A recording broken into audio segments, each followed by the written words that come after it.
ए व B vector योग व अंतर में परस्पर लंबवत हैं, तब हमें सिद्ध करना है कि ये परिमाण में बराबर होंगे। तो क्वेश्चन नंबर 3 हल। गिवन दैट क्या दे रखा है, ए व बी वेक्टर योग व अंतर में परस्पर लंबवत हैं, अर्थात A vector plus B vector व A vector minus B vector परस्पर लंबवत हैं, तब A vector plus B vector dot A vector minus B vector equal to 0। जब दो वेक्टर परस्पर लंबवत होते हैं तो इनका अदिश गुणनफल शून्य होता है, अतः इनका डॉट प्रोडक्ट करेंगे क्या होगा, ए डॉट ए का बी में करेंगे माइनस ए डॉट बी का ए में करेंगे plus B dot A plus minus minus यानी B dot B equal to 0। अब ए डॉट बी हम जानते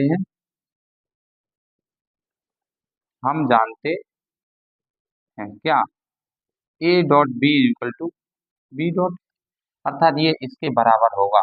तो ये तो हो जाएगा ए स्क्वायर और ये हो जाएगा ए डॉट बी प्लस इसको भी लिख सकते हैं A dot B minus B square बराबर 0। तो इससे ये कट जाएगा, तो A square is equal to B square, तो A is equal to plus minus B. अतः ए वेक्टर बी वेक्टर परिणाम में एक दूसरे के बराबर है, अर्थात हमें दिया था कि दो वेक्टर हैं जिनका योग व अंतर एक दूसरे के लंबवत है, अर्थात A plus B dot A minus B equal to 0। तब A dot A dot B, फिर बी का करेंगे plus D dot A plus minus minus B dot B बराबर 0। हम जानते हैं A dot B dot A, तो ये इसके बराबर होगा, तो ये से ये कट जाएगा, अर्थात A square minus B square बराबर 0, तो A square equal to B square, तो A equal to plus minus के बी, अर्थात दोनों वेक्टरों की परिमाण एक दूसरे के बराबर हैं। हम बात करते हैं प्रश्न नंबर 4। प्रश्न नंबर 4 क्या है, प्रश्न नंबर 4, ए के किस मान के लिए एक वेक्टर और बी वेक्टर लंबवत है, तो क्या है हल। क्वेश्चन नंबर 4 हल, यानी जब ए वेक्टर व बी वेक्टर परस्पर लंबवत हैं, तब A dot B equal to बराबर क्या होगा 0। ए का मान कितना है 2i प्लस के ए जे प्लस के डॉट बी का मान कितना है 4i माइनस के 2j माइनस के 2k। इस प्रकार के प्रश्न कई बार परीक्षाओं में पूछे जाते हैं, इसलिए ध्यान से देखें। 4 जा 8, आई डॉट आई वन हो गया प्लस माइनस माइनस ए का 2 में 2a प्लस माइनस माइनस 1 2 जा 2 इज इक्वल टू 0।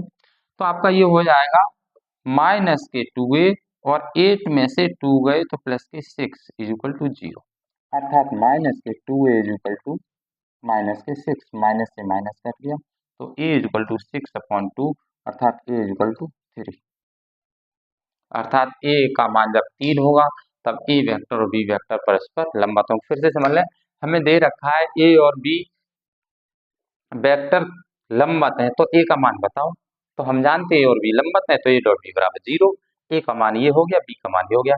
इनका हम डॉट प्रोडक्ट करेंगे, तो आप जानते हैं केवल आई का आई में, जे का जे के हिस्से में होता है, प्लस माइनस का ध्यान रखना है। तो 2 4 जा 8 प्लस माइनस माइनस ए 2 जा 2 प्लस माइनस माइनस या 1 या 1 2 जा 2 बराबर 0। 2a और 8 में से 2 गए प्लस के 6 बचे, तो माइनस के 2 है, ये इधर को ट्रांसफर कर देंगे, माइनस से माइनस कर देंगे, तो इक्वल टू 6.2 ये बराबर 3। अतः ए का मान जब 3 होगा तब ए वेक्टर और बी वेक्टर परस्पर लंबवत होंगे। हेलो दोस्तों, नमस्कार। आज हम बात करेंगे कुछ ऐसे प्रश्न जो कई बार परीक्षा में पूछे गए हैं, क्योंकि आंकिक प्रश्न हल करना अनिवार्य है, तभी आप अच्छे नंबर परीक्षा में ला सकते हैं। थ्योरी के साथ साथ हमें आंकिक प्रश्न भी आने चाहिए।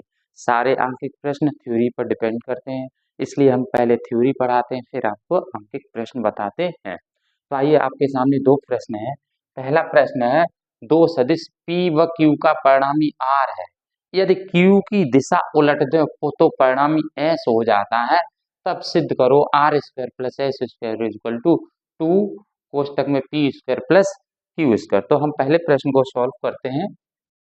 पहला प्रश्न क्या होगा? हल। क्वेश्चन नंबर 1 हल। क्या? Given that P plus Q का परिणामी R, अर्थात P plus Q equal to and क्या दे रखा है?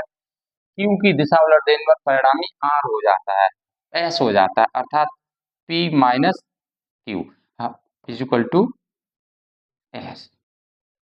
अब हमको निकालना है आर स्क्वायर और एस स्क्वायर। तब सबसे पहले इक्वल टू 2 कोष्टक में पी स्क्वायर क्यू स्क्वायर। तो सबसे पहले हम आर स्क्वायर निकालेंगे। तो हम क्या निकालेंगे? R dot R equal to क्या हो जाएगा? P plus Q dot P plus Q. तब आपका किया क्या होगा? इसका इसमें डॉट करेंगे तो P dot P plus P dot Q. आगे क्या होगा? क्यू का करेंगे पी में plus Q dot P plus plus plus Q dot Q. Equation first. अब हम निकालेंगे एस डॉट एस। तो क्या होगा? एस डॉट एस का मान क्या है? पी माइनस क्यू, अर्थात पी माइनस के क्यू डॉट पी माइनस के क्यू। तो आपका क्या हो जाएगा? पी डॉट पी प्लस, अब पी का हम क्यू करिए माइनस का, तो क्या आएगा? यहाँ माइनस क्या आएगा? Q P dot Q, P dot Q. अब हम क्यू का करेंगे माइनस प्लस माइनस, तो क्या होगा? Q dot P, Q dot P minus minus plus, अर्थात क्यू डॉट क्यू। इक्वेशन से अब adding equation first and second, तो क्या होगा? समीकरण एक व दो को जोड़ने पर क्या होगा? R dot R plus S dot S is equal to, जब इसे जोड़ेंगे तो ध्यान से देखेंगे, P dot P plus P dot Q plus Q dot P plus Q dot Q. अब इसे लिखेंगे P dot P minus P dot Q minus Q dot P plus Q dot Q. तो आप देख रहे हैं इसमें पी डॉट क्यू प्लस के और ये माइनस के, ये क्यू डॉट बी प्लस के और ये माइनस के। तब आपका ये हो जाएगा आर स्क्वायर और ये हो जाएगा क्यू स्क्वायर, क्योंकि किसी वेक्टर का उसी वेक्टर में अदिश गुणनफल उस वेक्टर के परिमाण के बराबर होता है। तो R dot R equal to R square और S dot equal to S square. क्या होगा यहाँ? S square.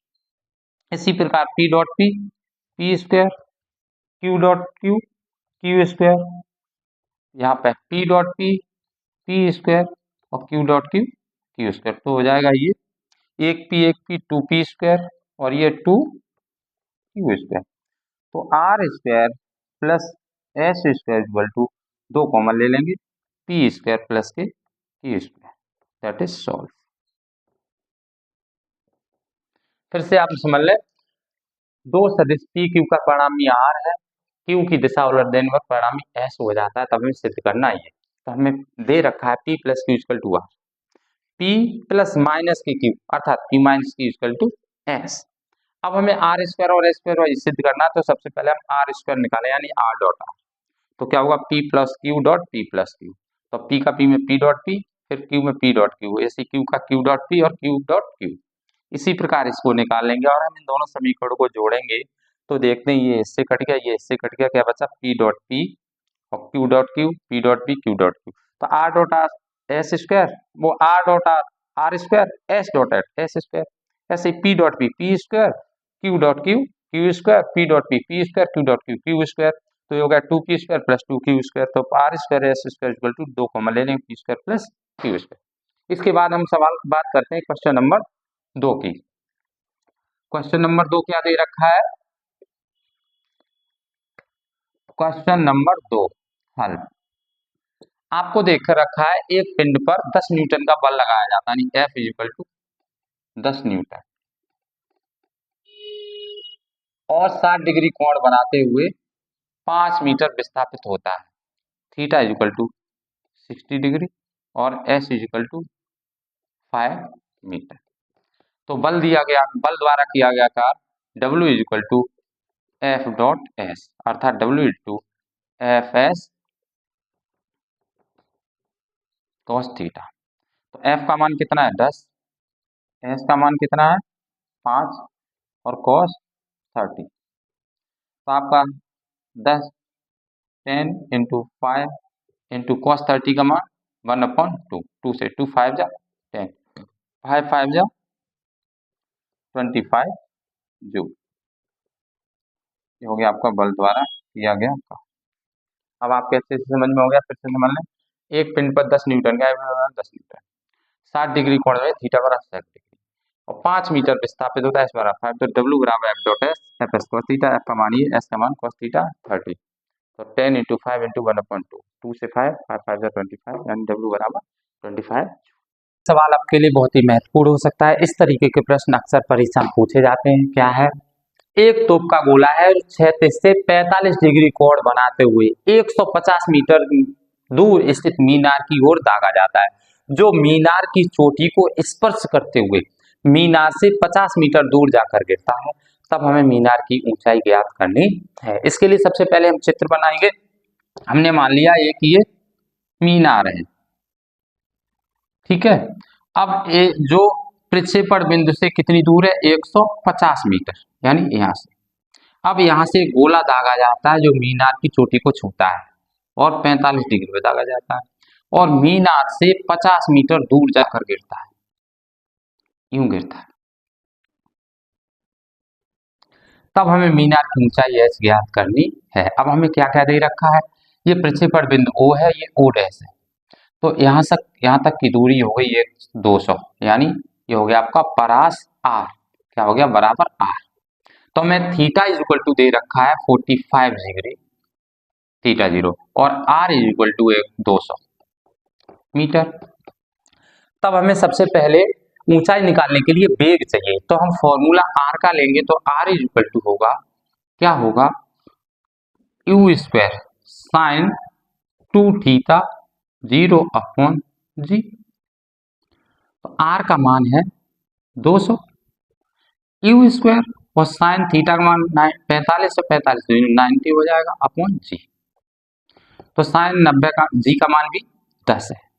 अब साइन 90 का मान 1 है, तो U स्क्वायर अपॉन 10, तो U स्क्वायर बराबर क्या हो जाएगा 2 से 9 2000, समीकरण। अब हमें मीनार की ऊंचाई ज्ञात करनी है, तो इसके लिए हम लेंगे प्रक्षेप पथ का समीकरण। तो प्रक्षेप्य पथ के समीकरण से, प्रक्षेप्य पथ के समीकरण में y इज इक्वल टू क्या है x tan theta 0 minus g upon 2 u square और cos square theta into x square में y बराबर h और x बराबर 150 रखने पर, तो हमें पथ यहां तक लेना है चोटी तक, इसलिए 100 x इज इक्वल टू 150। तो y की जगह h रखेंगे, x से 150 और ये हो जाएगा 10 45 माइनस g का मान 10 अपॉन 2, u का मान 2000 कॉस थीटा यानी कॉस 45 का वर्ग इंटू 150 का वर्ग। तब आपका ये क्या हो जाएगा 150, क्योंकि tan 45 का मान 1 है, माइनस 10 गुणा 150 का वर्ग 150 गुणा 150 अपॉन 2, जी का मान 2000। cos 45 का मान 1/√2 है, 1/√2 का वर्ग हो जाएगा 1/2, 2 से 2 कट गए, 3 जीरो, 1 2 3, 1 2 3। तो आपका क्या बचा s is equal to 150 minus यहाँ बचा 15 गुणा 15 अपॉन 2, 2 से भाग देंगे 7.5, तो 150 माइनस 15 का 7.5 गुणा करेंगे, 15 पंजे 75 की 5 हासिल 7, 15 सत्ते 105, 105 और 7 112.5। तो आपका h बराबर क्या आ जाएगा, घटाएंगे 10 में से 5 गए 5, यहाँ बचे 9, 9 में से 2 गए 7, यहाँ बचे 4, 4 में से गया 3, यानी 37.5 मीटर ये मीनार की ऊंचाई हो जाएगी। फिर से समझ लें,